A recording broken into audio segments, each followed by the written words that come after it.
Richard Bong's shadow stretched across the steel skin of his P-38 Lightning as the sun lifted slowly over the airfield, painting the world in pale gold while mechanics tightened final bolts and wiped the glistening edges of the twin Allison engines. And Bong, standing quietly beside the aircraft that had become an extension of his very instincts, breathed in the cold morning air as though tasting the day's coming hunt long before it began, because for him the sky had never been empty space. It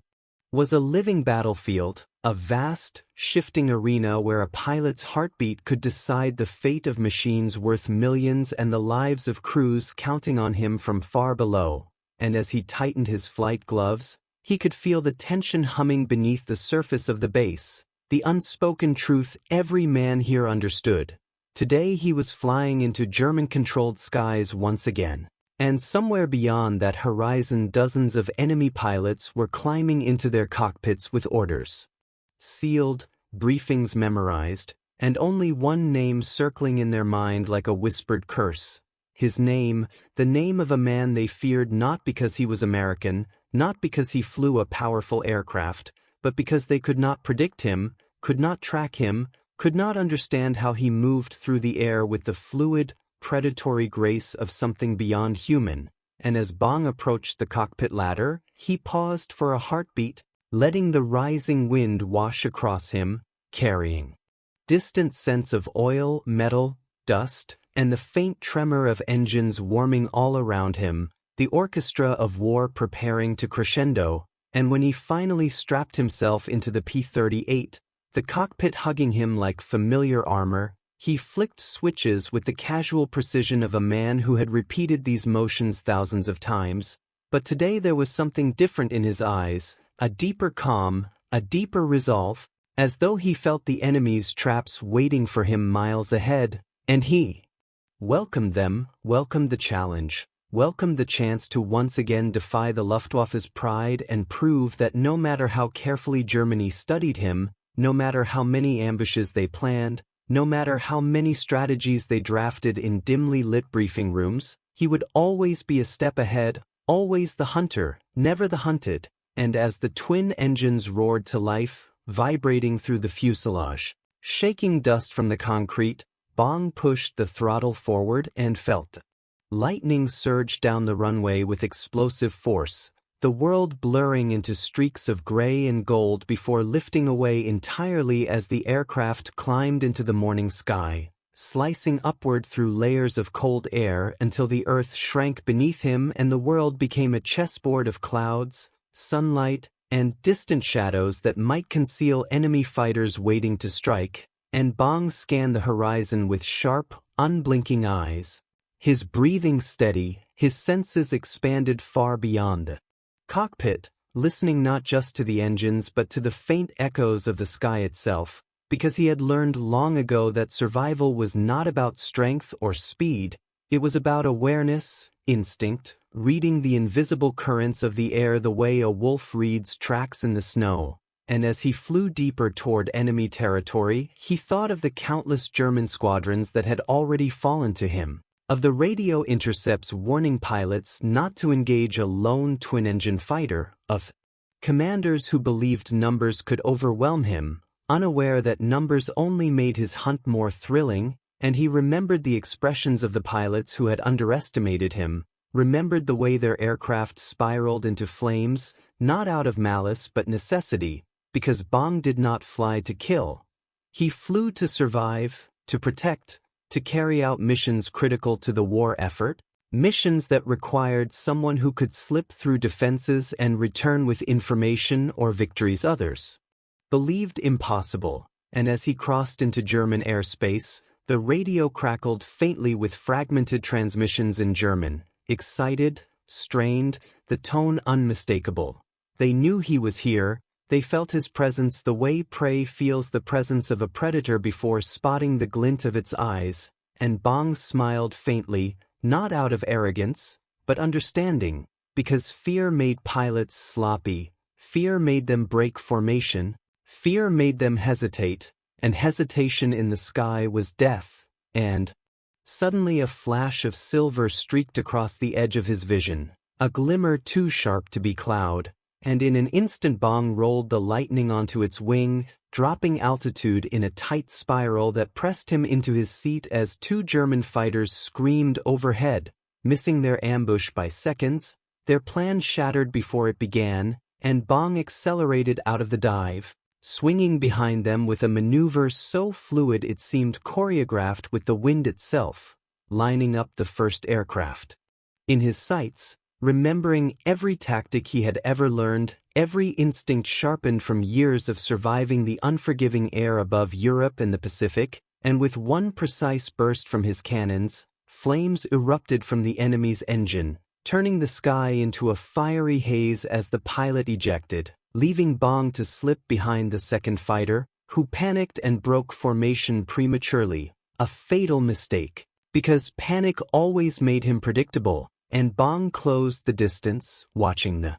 German pilot twist and roll desperately, but the lightning matched every movement with predatory precision, until the final burst ended the fight, sending another plume of smoke spiraling toward the earth. And yet, Bong did not climb away in celebration, did not ease the throttle, did not relax, because he knew this was only the beginning. Germany had prepared more than 2 fighters today, and as he scanned the sky again, he saw them emerging like shadows rising from the horizon. 4, then 6, then 8 aircraft forming a tightening circle meant to trap him, a tactic designed to cut off all escape routes. But Bong had seen this before, had escaped it before, because he did not think of the sky as a flat plane. He thought three-dimensionally, vertically, unpredictably, turning the sky itself into his escape route, and without hesitating he dove into a cloud bank so thick it swallowed him instantly, his instruments fogging and trembling as moisture slammed against the canopy. But Bong trusted his instincts, flying by feel more than sight, listening to the pressure of the wind on the fuselage, counting the seconds until he burst out of the cloud with the sun behind him, the perfect position for a counterattack. And as he emerged in a blaze of light, the German fighters below shielded their eyes for a split second, one fatal instant that allowed Bong to dive upon them like a falcon striking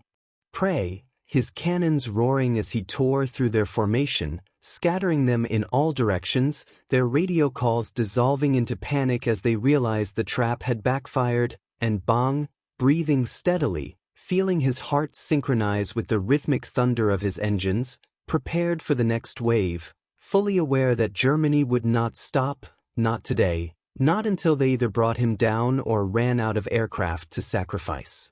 Before we continue, please let me know, did anyone in your family fight in or live through World War II?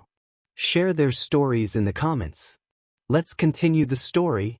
Even as the last scattered pieces of the broken formation fell away into the cloud layers below, Bong leveled his aircraft and felt the familiar tightening in his chest that always came before the sky revealed its next danger, and sure enough, his instincts screamed before his eyes confirmed it. A new group of German fighters was rising from below, climbing in perfect synchronization, their formation tighter, their discipline sharper. These were not the average pilots. These were aces, the kind Germany kept in reserve for moments when pride itself was at stake, and as they ascended with cold precision, Bong recognized the deadly seriousness of their approach. The way they spread out just enough to avoid being an easy target but remained close enough to trap him if he made even a single miscalculation, and for a moment, the sky fell silent except for the deep rumble of engines and the thudding of Bong's heartbeat syncing with the vibration of the lightning's frame, and he understood clearly that this next engagement would not be like the chaotic skirmishes before. This was surgical, intentional, a test designed to break him, crafted by men who had studied reports, diagrams, radio transcripts, men who believed that today would be the day they finally cornered the ghost who haunted their squadrons. Yet what they could never understand was that Bong did not fear being outnumbered. He feared monotony, repetition, predictability, and when the aces closed in, he breathed out, slowly, letting his mind slip into that razor-sharp state where every sound, every vibration, Every flicker of sunlight became a piece of information, a clue, a warning, and he rolled his lightning into a climb so steep that the engines groaned under the strain, pulling him up toward the sun where the light blinded the Germans below just enough to buy him the seconds he needed to reposition, and when he stalled out at the peak of the climb, hanging in the sky for a heartbeat like a suspended blade, he kicked the rudder hard and dropped the lightning into an inverted dive, slicing downward between two German fighters who fired wildly, missing him by inches because his movement was too sudden, too fluid, too unimaginable for any pilot bound by conventional tactics, and as he passed between them, he felt the air shudder around the wings, felt the heat of tracers tearing past, felt the momentary brush of death that always sharpened his focus even further, and he pulled into a tight corkscrew maneuver, reversing directions so abruptly that the pursuing fighters overshot him, their pilots cursing in disbelief as the hunter became the hunted yet again, and Bong lined up his next target with cold precision, firing a burst that tore through the tail assembly of one aircraft, sending it spiraling like a wounded bird, but he did not have time to watch it fall. Already the remaining aces were regrouping, their discipline allowing them to adapt faster than most, and Bong yanked his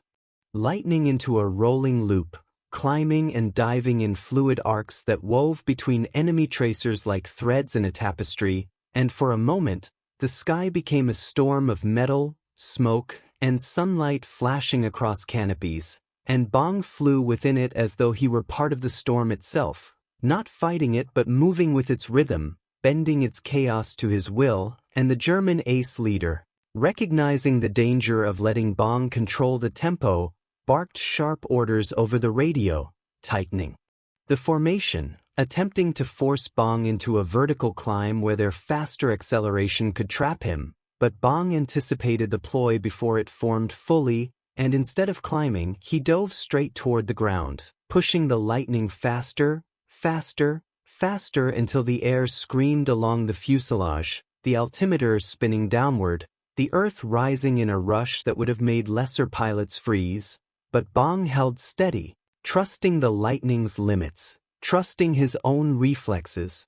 And at the last moment he pulled up so hard that the wings groaned, the G-forces squeezing the breath from his lungs, and behind him two German fighters failed to pull up in time, the ground swallowing them in twin eruptions of dust and flame, their lives extinguished not by superior firepower but by their inability to follow the impossible line Bong drew through the sky. Yet even after losing two aircraft, the remaining aces did not flee. They pressed on, determined, driven by a mix of duty,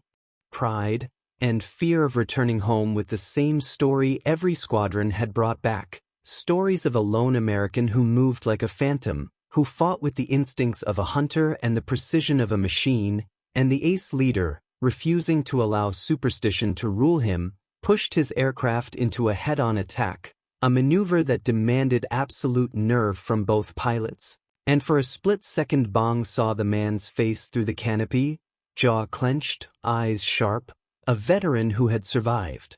countless battles and believed he was the one destined to end the legend of Richard Bong. But Bong did not blink, did not flinch. He adjusted his angle by a fraction, fired a perfectly timed burst that ripped through the Germans' engine just as they passed each other in a flash of silver and flame, and the leader's aircraft erupted behind him, the wreckage tumbling in pieces through the air, and the last remaining German ace, seeing his commander fall, felt a surge of panic that shattered his discipline, because fear is contagious in the sky, spreading faster than fire, and he tried to flee, pushing his engine to its limits as he broke for the clouds, but Bong followed him relentlessly, not out of cruelty but because leaving him alive meant allowing the enemy to retain even a sliver of hope, and as the two aircraft sliced into the clouds, Bong stayed on him, closing the distance until the final burst ended the chase, sending the German fighter spiraling into the mist below, and suddenly, after the thunder of gunfire and engines and explosions, the sky fell silent once more, a vast, echoing silence broken only by the steady hum of Bong's lightning as he leveled out, his breaths deep and controlled, his senses still heightened, scanning the horizon not for celebration but for the next threat, because he knew Germany would not stop, not yet, not when pride was wounded and fear was spreading, not when commanders were desperate to prove they could tame the ghost who ruled their skies. And as Bong flew deeper into enemy territory, he felt the weight of the mission settling on him. Not fear, not exhaustion, but responsibility, the understanding that every German squadron he broke weakened the enemy's grip, protected Allied forces below, and saved lives that would otherwise be lost to the relentless machinery of war. And so he tightened his grip on the controls, eyes sharp, mind clear, ready for whatever the sky would unleash next, because the hunt was far from over. If you already watched till this part, so please comment below your city name. Let's continue the story.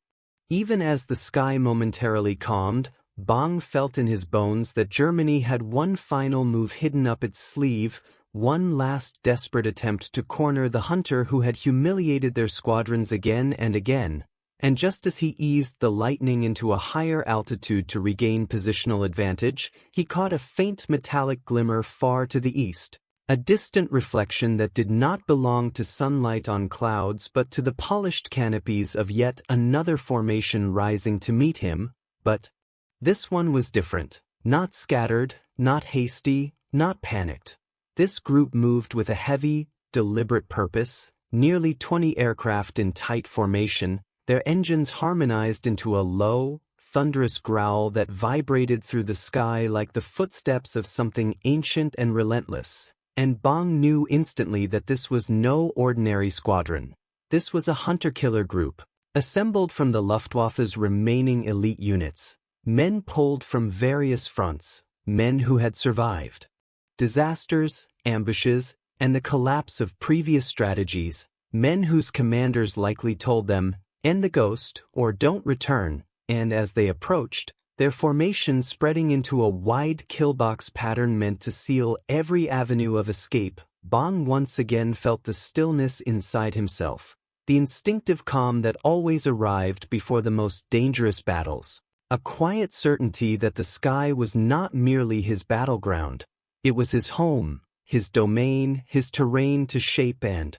manipulate as he wished. And while 20 aircraft might have terrified even the most seasoned pilots, Bong saw not numbers but opportunities. 20 engines leaving turbulence trails, 20 aircraft whose shadows revealed their intentions, 20 pilots whose movements could be read, anticipated, exploited, because fear made them slow and pride made them predictable. And as the formation tightened its net around him, Bong dipped low into a thermal pocket rising from the sunlit ground below,